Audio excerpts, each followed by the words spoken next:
Oh.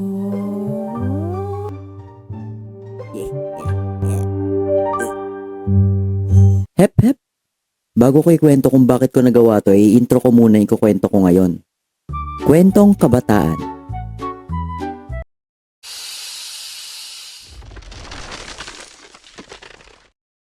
Alam ko na alam nyo na normal sa ating kamusmusan yung maging curious sa maraming bagay.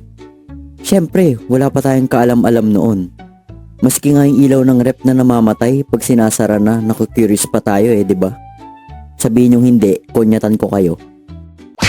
Kaya tumataas kuryente natin So ayun, nung bata talaga ako, nahilig ako sa pellet gun.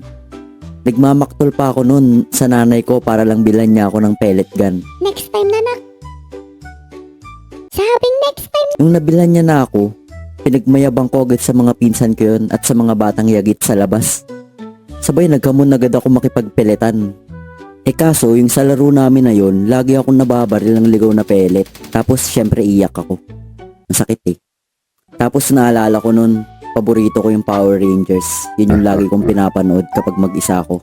Di ba kasi sa Power Rangers, nagpa-power up sila dun.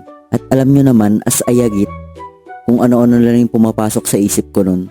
Hindi ko alam pero naalala ko napatitig na lang ako sa bala ng pellet gun Tapos pumasok na lang sa isip ko.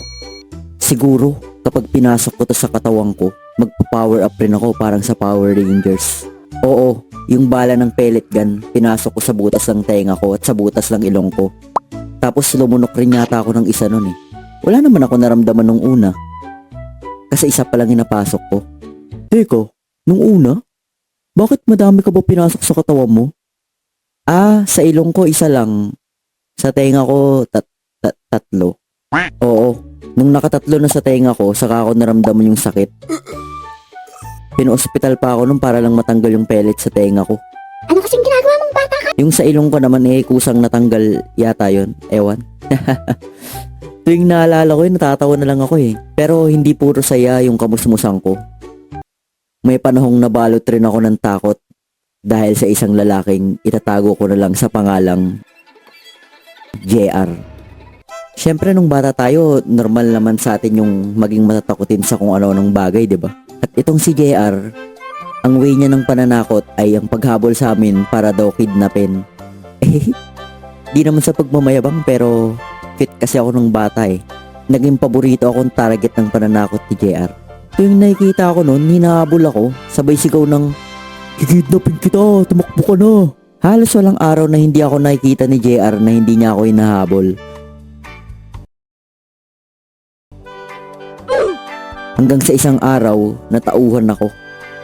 Naisip ko, hindi na ako papayag na lagi ako natatakot kay JR.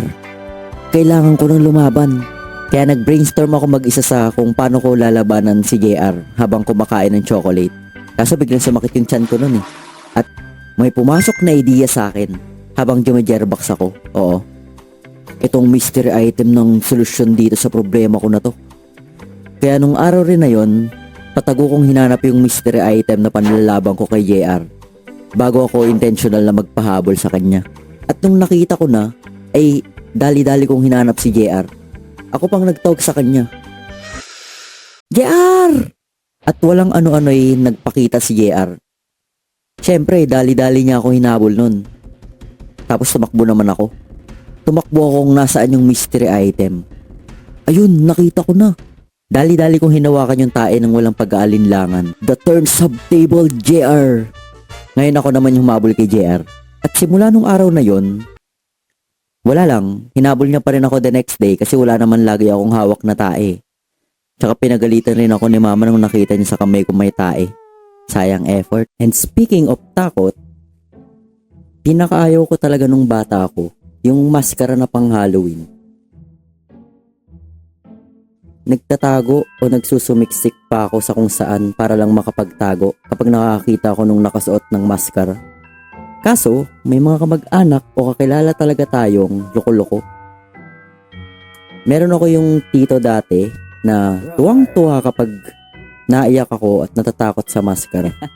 Pero yung tito ko rin na yon, yung pinaka-paborito ko kasi kapag tapos ng trabaho niya, niyayaya niya kami magpipinsan na mag-joyride. Tapos lilibre niya kami ng burger. Kaya pinatawad ko rin siya sa pananakot niya. Nakakalungkot lang kasi yung tito ko na yon nasa langit na. Miss you, tito. Love na love ka namin. Sama ko? Ayoko pa, tito. Tapos kwento ko rin yung lolo ko, pero ang tawag ko sa kanya tatay. Sobrang mainitin ang ulo at laging may hawak na baston. Gaya nga ng sabi ko kanina, may loko-loko tayong kamag-anak. Itong pinsan ko na malakas mang trip, naisipan pagtripan si tatay. Tay, gusto mo makakita ng magic? Pero bigyan mo ako ng 20, papawalain ko. Dahil mabait naman si tatay at na-curious rin siya, binigyan niya yung pinsan ko ng 20. Sabi ng pinsan ko, watch. At boom! Nawala nga yung 20. Ang problema, hindi niya na binalik, kumaripas na ng takbo.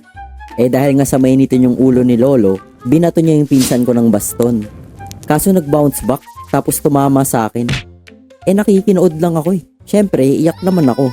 Masakit Kaso nung pagtapos nun, wala, nilibre niya rin ako ng ice cream. Kaya nawala rin yung galit ko sa kanya.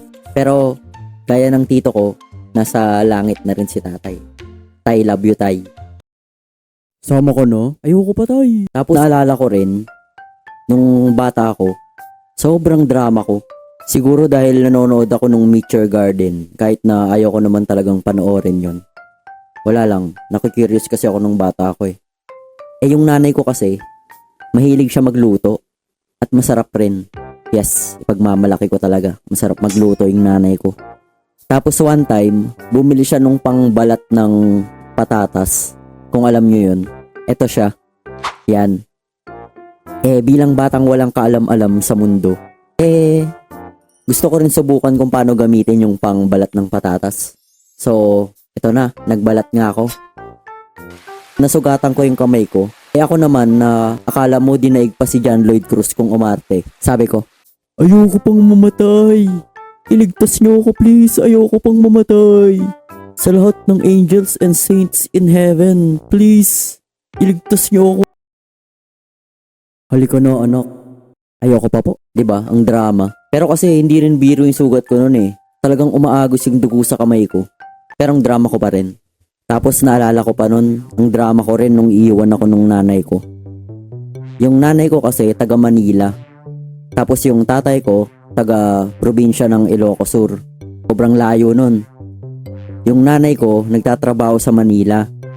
Tapos ako, na bata pa, sa Ilocos iniwan para may magbabantay sa amin. Nung araw na nagkamuwang na ako at aware na ako na iiwan ako nung nanay ko sa Ilocos para magtrabaho siya sa Manila. Bahala ka na sa buhay mong bata ka. Aalis na ako. Nagdrama rin ako nun. Sabi ko, Ma, wag mo akong iwan, Ma. Ma, pangako hindi na ako iisa sa lawal ko. Wag mo lang akong iwan, Ma. Pero umalis pa rin siya. Syempre, magtatrabaho nga Diba? Ang daming memories ng kabataan days. Madami pang ganap sa buhay ko nun kaso di ko na maalala. Yung mga memorable lang talaga yung nakwento ko ngayon. At nakakamiss yun tuwing naalala ko. Lalo't working adult na ako at stress na madalas sa buhay. Parang gusto kong ibalik na lang yung panahong wala pa akong problema Palaro-laro lang. Pero don't get me wrong, masaya pa rin naman ako ngayon. Siguro. Anyway, kayo ba? May mga kwentong kabataan ba kayo? Share nyo na sa comment section.